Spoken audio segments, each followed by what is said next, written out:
Oke adik-adik semua, jadi kalau pada video sebelumnya kita telah membahas mengenai instalasi Laravel, berikutnya juga Jetstream. Jadi pada video kita kali ini saya akan mencoba menjelaskan mengenai life cycle review dari alur request Laravel itu sendiri. Ya, jadi saya akan coba menjelaskan secara lebih sederhana mengenai bagaimana Laravel menangani request kita. Berikutnya, kita akan coba membahas bagaimana kita mulai membuat sebuah halaman, mulai dari controller, kemudian template, kemudian bagaimana mengatur controller tersebut atau mendapatkan controller tersebut pada root. Ya, oke. Jadi kita mulai dari materi pertama ya. Oke, kita akan mulai membahas struktur folder dulu atau life cycle dari Laravel. Jadi ketika pertama ada request ke aplikasi kita, maka request tersebut entry point-nya ke sebuah folder public ya. Jadi ini nanti akan menjadi entry point dari request client. Nah, dari request client ini tentu akan memanggil sebuah indeks. Nah, di indeks ini semua file terkait konfigurasi, kemudian folder dari aplikasi yang nanti menangani request, seperti ini misalnya. Berikutnya, yang penting adalah request utama dari aplikasi ini akan dihandle oleh bootstrap.apps ya. Jadi kalau kita lihat bootstrap.apps itu isinya tidak banyak. Ya, jadi mereka akan memanggil kernel dari Laravel-nya itu. Jadi apa itu kernel? Jadi kernel ini adalah sebuah penanganan HTTP request ya. Bagaimana request itu dialokasikan ke controller mana, termasuk juga dependensi lainnya yang terkait ya. Jadi dari kernel ini berikutnya akan masuk ke service provider. Ya, kalau kita lihat di service provider, kalau tadi kan kernelnya itu ada di sini ke HTTP, jadi di sini penanganan kontrolnya. Berikutnya service provider terkait middleware, kemudian root, jadi ada dua root, ada root untuk web, kemudian ada root nanti untuk API. Kemudian berikutnya masuk ke service provider. Jadi dari service provider ini semua hal berkaitan dengan dependensi yang diperlukan oleh Laravel untuk menangani request itu dideskripsikan di sini, di setting ya. Mulai dari autentikasi, kemudian Jetstream-nya, kemudian root-nya. Ini akan menangani pengaturan. Kemudian secara sederhana kita bisa lihat di konfigurasinya ya. Kalau kita buka konfigurasi, nanti ada apps ya ini. Oke, kita lihat ya. Jadi mulai dari name ini kita bisa ganti, kemudian environment-nya production atau masih development ya. Jadi kalau sudah production berarti nanti ini sudah siap kita deploy ke server. Kemudian URL juga ada banyak di sini settingan-settingan sederhana ya. Berikutnya setelah dari konfigurasi, tidak lupa juga nanti kita akan masuk ke Fortify, ini juga penting. Ya, kalau database ini kita cukup setting di depan ya, di environment yang kemarin kita sudah bahas. Jadi ini tinggal memanggil apa environment yang sudah kita setting di depan. Kemudian berikutnya terkait fitur, ini sudah saya singgung juga kemarin bagaimana kita mematikan beberapa fitur terkait dengan yang bisa diakses oleh user dari front end-nya. Berikutnya baru masuk ke routing. Ya, jadi di routing ini segala controller kalau tidak didaftarkan di routing, di routes, ini tidak akan bisa diakses, ya. Tidak akan bisa diakses. Jadi kalau adik-adik pernah membuat CI sebelumnya, tanpa routing pun bisa. Jadi routing itu kalau di CI cuma untuk mengganti URL sebenarnya. Tapi kalau di routing di Laravel itu memang murni untuk mengatur atau membatasi akses, termasuk juga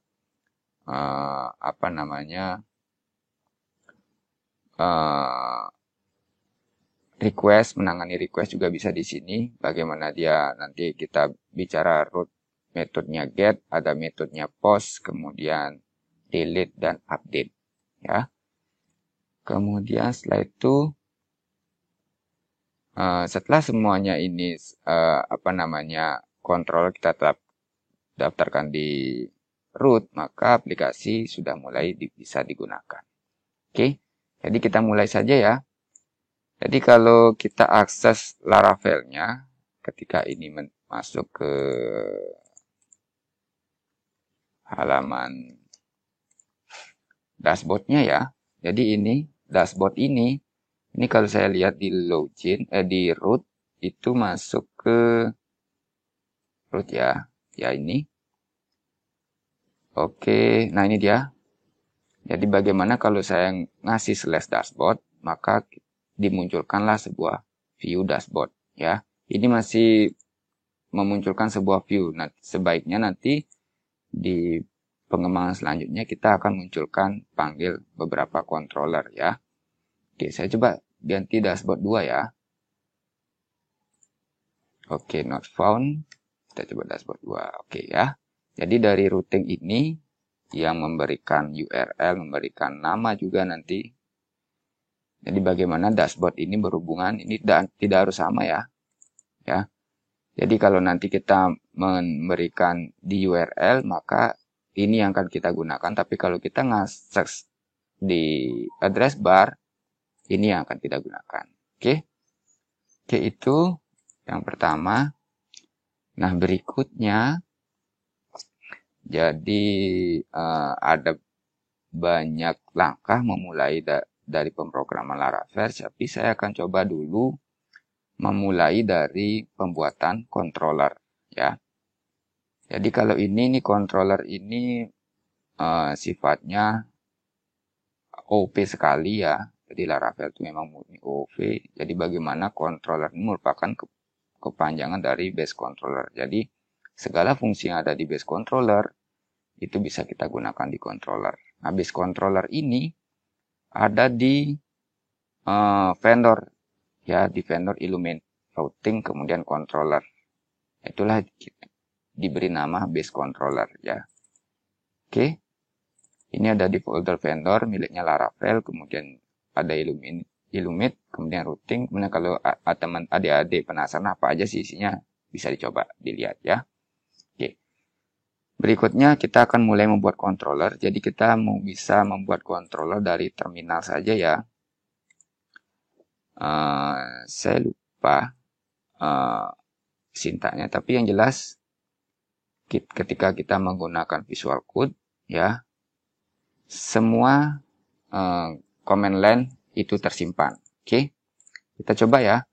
Jadi yang pertama kita membuat controller bisa menggunakan PHP Artisan, bisa juga manual dari sini, klik new file ya kalau sudah hafal code-nya. Kemudian kalau kita menggunakan PHP Artisan, maka kita gunakan command line seperti ini, PHP Artisan make _2 controller ya. Cuman ganti ini aja. Kalau nanti misalnya buat model, ya ini ganti jadi sebagai model. Ya, membuat migrate, ini kita ganti jadi migrate. Oke. Setelah itu kita akan definisikan controller apa yang akan kita buat. Oke. Berikutnya kita coba buat sebuah controller saja ya. Ini saya hapus dulu resource-nya. Resource ini nanti saya akan jelaskan. Oke, saya akan membuat sebuah home controller. Jadi Ini tinggal di enter, ya oke. Controller telah dibuat. Jadi ini kontrolnya kalau saya buka. Nah, sederhana. Oke. Di controller ini kita bisa menyisipkan beberapa fungsi sesuai dengan kebutuhan kita. Ya. Nah, kita bisa memulainya dari pembuatan indeksnya dulu. Ya. Pembuatan indeks. Yang pertama ini indeks ini jadi ketika kontrol itu diakses secara default, maka fungsi indeksnya ini akan dipanggil ya. Indeks. Oke. Setelah itu jangan lupa membuat fungsi. Oh, saya lupa fungsinya. Function. Oke. Berikutnya baru kita akan memanggil view ya. Jadi kalau tadi dashboardnya itu dipanggil langsung menggunakan view di dalam root. Jadi kalau saat ini kita akan coba memanggil view menggunakan controller. Caranya return, selalu gunakan return ya. View, kemudian ini kita ambil dari foldernya ya. Nah, view ini ada di resource. Jadi kalau kita buka resource, ini isiannya CSS, JS, language ya. Ini dia views-nya ya. Ini dia views-nya. Kemudian ini layout-nya. Ini kalau kita buat layout template yang bisa digunakan oleh beberapa view, kita taruh di sini. Kemudian selebihnya kita bisa sesuaikan sesuai kebutuhan ya. Misalnya di dalam view ini kita akan membuat lagi folder admin. Boleh. Jadi di sini adalah view berkaitan dengan admin misalnya. Bisa. Oke. Saya coba misalnya. Saya akan membuat dashboard atau beranda untuk admin. Jangan lupa ada ekstensi blade-nya, kemudian PHP ya. Oke. Nah, saya akan menampilkan sebuah pesan ya dari beranda admin. Jadi yang pertama, ini tidak perlu lagi ada dokumen type HTML karena dokumen type HTML itu nanti ada di layout ya. Sebentar akan saya coba jelaskan bagaimana hubungan antara layout dan view. Oke, sekarang saya akan membuat pesan ya. Jadi dari sini. Jadi kalau kita lihat sebelumnya di dashboard isiannya apa aja sih? Nah, ini isiannya. Apa sih sebenarnya app layout, kemudian slot, kemudian xjet welcome. Ini apa sih sebenarnya? Ntar kita coba ya. Saya juga baru menggunakan Laravel 8, jadi memang bukan sedikit ya, berbeda, banyak perubahan. Tapi kalau kita sebelumnya di Laravel 6 menggunakan Laravel UI, itu masih bisa digunakan di sini. Ya. Nah, kebetulan di Laravel 8 itu sudah menggunakan Livewire dan Tailwind CSS ya, yang lebih modern daripada Bootstrap. Oke, ini layoutnya yang akan nanti membungkus view yang beranda ini. Jadi nanti ada, kalau tadi kita buka Laravelnya ini ya, halamannya ini namanya template atau layout, jadi dashboard. Kemudian konten yang ada di kelilingnya ini namanya, ini disetting di layout ya. Kemudian konten di dalamnya ini, jadi kotaknya ini baru kita buat sesuai kebutuhan kita. Nah, dalam Laravel memungkinkan terdiri dari beberapa layout dan beberapa view. Ya. Oke, saya akan coba ya. Tadi yang pertama dengan Tailwind CSS, kita bisa menyederhanakan. Kalau di dashboard dia memanggil jet welcome-nya itu, welcome-nya ini sebenarnya adalah welcome blade ya. Ini sebenarnya yang dipanggil, tapi kita bisa menggunakan langsung menuliskan di sini. Misalnya saya ingin, ini kan untuk halaman beranda ya, saya akan membuat H1 aja. Ini beranda misalnya, admin, oke. Kemudian saya gunakan app layout. App layout-nya ada di mana? Ada di layout di sini. Ini yang akan digunakan. Ya, ini akan digunakan dipanggil oleh si beranda ini. Oke, coba saja ya. Jadi, nah caranya memanggil view-nya ini, ya, kita memanggil view-nya itu tidak layout-nya, tetapi kontennya yang kita panggil. Ya, jadi saya bedakan ya, ini namanya layout. Kemudian kalau view yang kita buat berkaitan dengan admin, kemudian beranda, kemudian nanti ada namanya form, itu saya sebutkan konten. Ya, atau slot bisa jadi ya. Slot ya. Oke. Nah, ini sebagai slot, nah nampilnya dia akan di layout.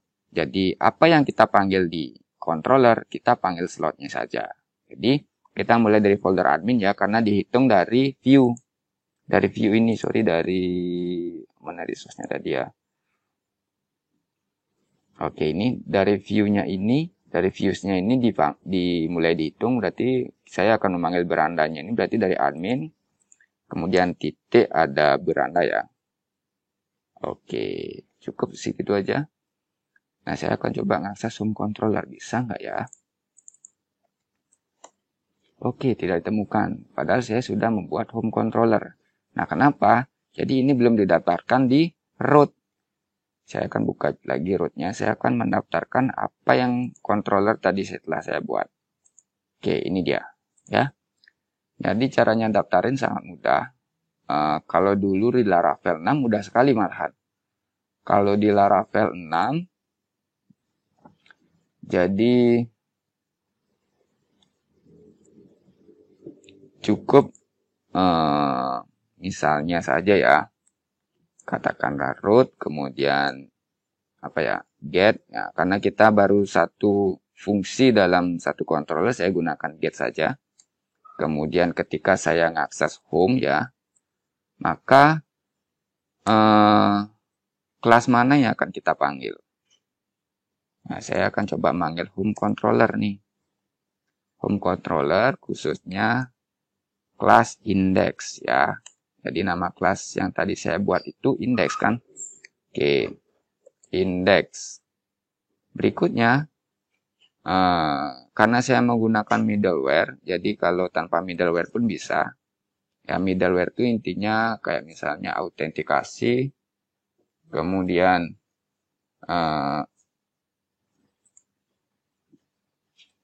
apa lagi namanya, autentikasi, kemudian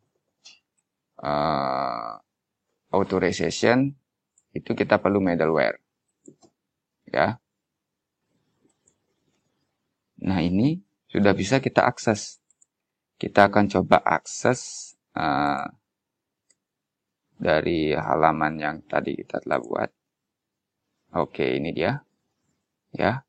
Jadi ini sudah muncul, cuman kita belum lengkap mengenai template.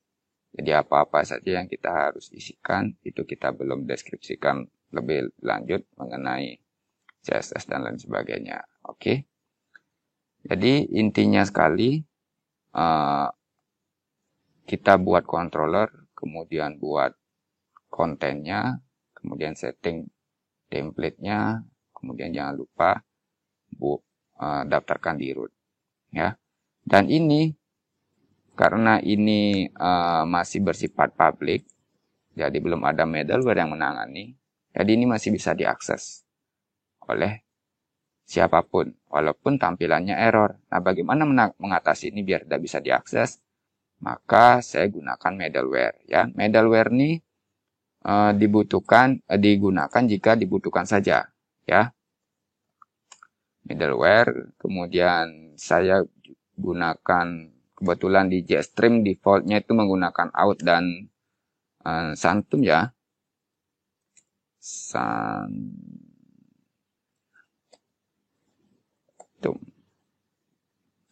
Santum, oke, dan verifikasi ini defaultnya dari verifikasi, oke, artinya baru autentikasi aja yang ada. Jadi kalau ada seseorang yang akses langsung ke URL tersebut, maka diarahkan ke halaman login. Ya, karena mereka belum pernah login sebelumnya. Oke, jadi itu. Jadi ini kurang lebih ini seperti ini untuk get. Kemudian saya akan jelaskan lebih detail bagaimana hubungan antara slot atau konten beranda yang tadi saya buat dengan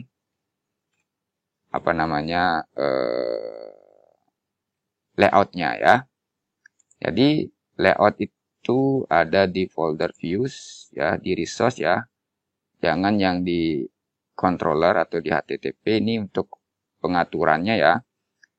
Nah, layout yang kita gunakan itu ada di app-blade. Ya, app-blade sesuai dengan ini. Ya, kalau misalnya saya gunakan guest, bisa. Saya coba gunakan guest ya, apa sih jadinya sebenarnya? Nah, seperti ini.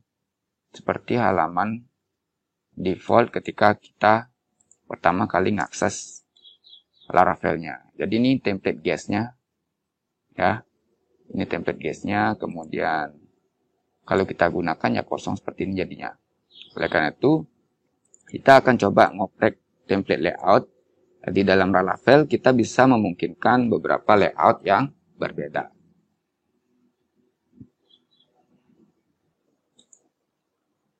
Oke, berikutnya adalah seringkali kita akan memberikan beberapa variabel ya, ada variabel untuk kita tampilkan di view.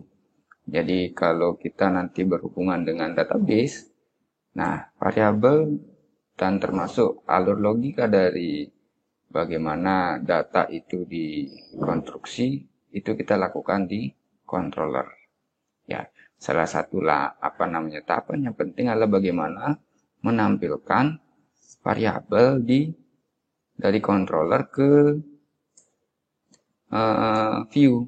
Ya, sebagai contoh misalnya, saya akan menampilkan title ini untuk saya tampilkan di beranda tadi. Nah, contohnya ini halaman admin misalnya. Kemudian bagaimana juga nanti dari controller juga saya akan mengirimkan beberapa data. Misalnya katakanlah ada namanya data misalnya ya, data mahasiswa bisa. Nah, data mahasiswa itu ada apa saja. Jadi di sini saya tampilkan, saya buat sebuah array untuk menampung data mahasiswa tadi. Ya, yang isiannya adalah yang pertama misalnya ada NIM ya. Kemudian dalam pembuatan anggota array sebaiknya hindari menggunakan huruf besar. Misalnya ya seperti ini name, berikutnya nama. Ya. Ini cara pengisian variabel dari sebuah array. Ya. Yang dapat ditutup. Oke. Ini lebih ya oke. Ya. Jadi saya akan menampilkan dua variabel ini ke ke view ya. Berikutnya caranya adalah kita menggunakan compact ya. Compact di sini kita tampilkan yang pertama title. Kemudian berikutnya saya akan membawa juga data. Jadi title untuk mengirim title ini data ini harus sesuai ya dengan ini untuk mengirim variabel data.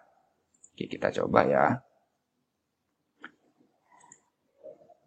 Oke, belum tampil karena apa? Karena kita belum menuliskannya di view ya, di view beranda ini.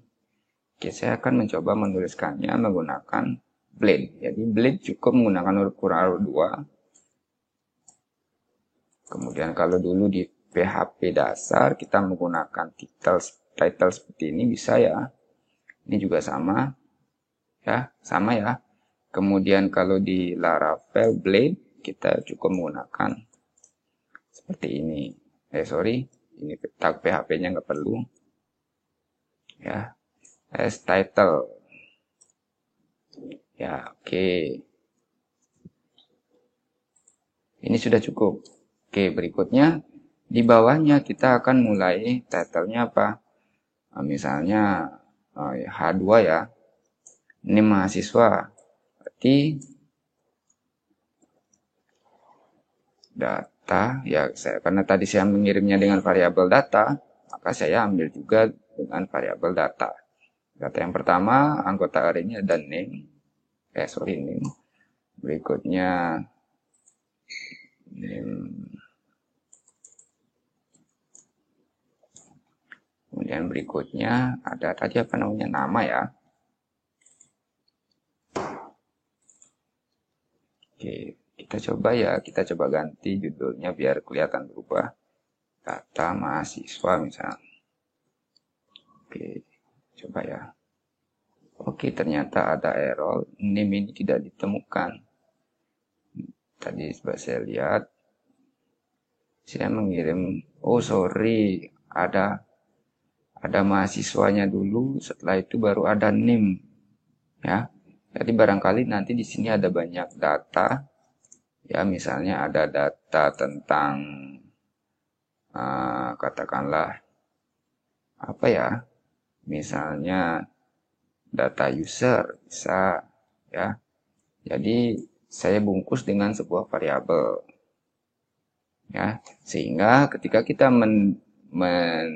menuliskannya atau menampilkannya di view tadi, maka saya ambil dari data mahasiswa, baru kemudian name, baru kemudian nama, ya. Tadi saya kurang data mahasiswanya. Oke, sekarang coba saya lihat. Berarti di sini ada array lagi mahasiswa ya. Kemudian oke.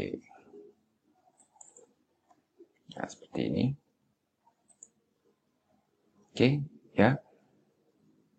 Sudah ya. Jadi masih sangat sederhana. Nanti akan coba kita explore lagi bagaimana menggunakan CSS-nya. Karena di sini menggunakan CSS Tailwind. Jadi barangkali kalau adik-adik sudah sebelumnya pernah menggunakan Bootstrap, maka akan sedikit berbeda.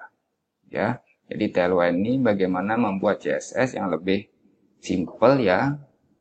Dan kalau di Bootstrap kita perlu beberapa dependensi, misalnya seperti bootstrap.js untuk menampilkan ini, ya, menampilkan pop-up misalnya seperti ini, kita perlu bootstrap.js. Tapi kalau dengan CSS Tailwind itu sudah include semuanya, termasuk juga dengan JavaScript-nya, ya. Coba sebentar kita akan buat. Jadi ini udah kelihatan ya bagaimana alur data dari controller ke view-nya.